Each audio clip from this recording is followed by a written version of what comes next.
Hai semuanya, kembali lagi dengan Hong Mama Cooking. Kali ini kita akan membuat congfen ebi dengan dua saus. Saus yang pertama yaitu saus hitam. Kita sering menemukan menu congfen ini di restoran dimsum. Ternyata buatnya mudah loh, bisa dicoba sendiri ya di rumah. Untuk saus yang kedua ada saus sambal. Untuk saus yang berwarna hitam, rasanya cenderung asin dan manis. Sedangkan untuk saus sambal ini lebih cenderung ke arah pedas dan kecut. Sebelum mulai, subscribe dulu ya.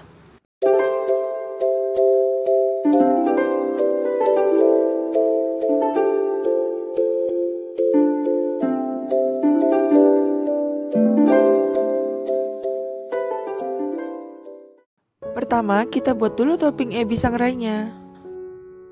Pakai sedikit minyak untuk menumis, lalu masukkan semua bahan ya. Ditumis hingga agak kering, lalu masukkan potongan cabai besar. Ebi sangrai sudah jadi. Ebi ini bisa langsung dipakai atau bisa disimpan di lemari es untuk dipakai sewaktu-waktu. Sekarang kita buat congfen ebinya. Siapkan dulu bahan-bahannya.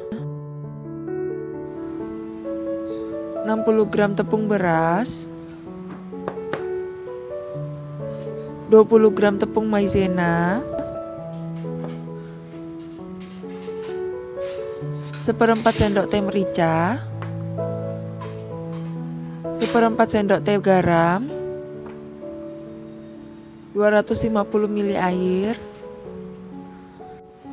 Masukkan semua bahan tadi ke dalam air.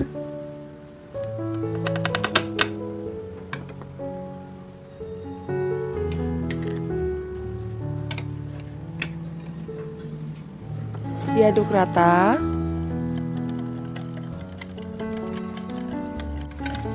Tambahkan 1 sendok makan minyak wijen, daun bawang secukupnya. Siapkan kukusan dengan air mendidih. Piring alas diolesi dengan minyak goreng, lalu tuang adonan. Tunggu sebentar, lalu digoyang biar rata adonannya. Beri taburan ebi sangrai. Tutup, lalu tunggu hingga 2 menit. Jika sudah mulai kering seperti ini, bisa digulung pelan-pelan ya. Bisa langsung digulung di atas kukusan seperti ini atau dipindahkan dulu ke meja ya. Ulangi lagi untuk adonan lainnya.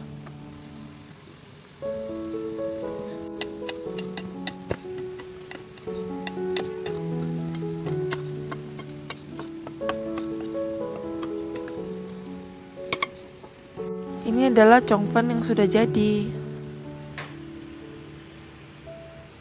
Berikutnya kita akan membuat saus hitam. 1 sendok makan kecap asin,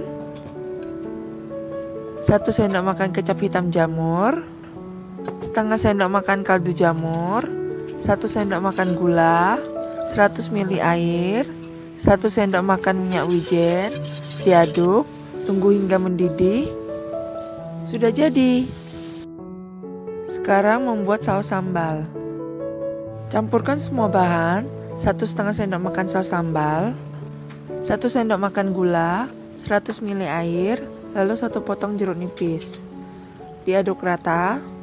Saus sambal sudah jadi.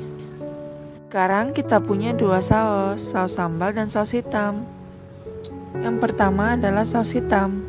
Saus ini rasanya lebih cenderung ke arah asin dan manis.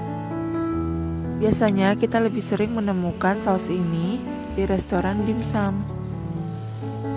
Yang kedua adalah saus sambal. Rasanya lebih cenderung ke arah pedas dan kecut. Terima kasih sudah menonton video Mama Cooking. Jangan lupa like, comment, share, dan subscribe ya. Sampai jumpa lagi di video Mama Cooking lainnya. Bye-bye.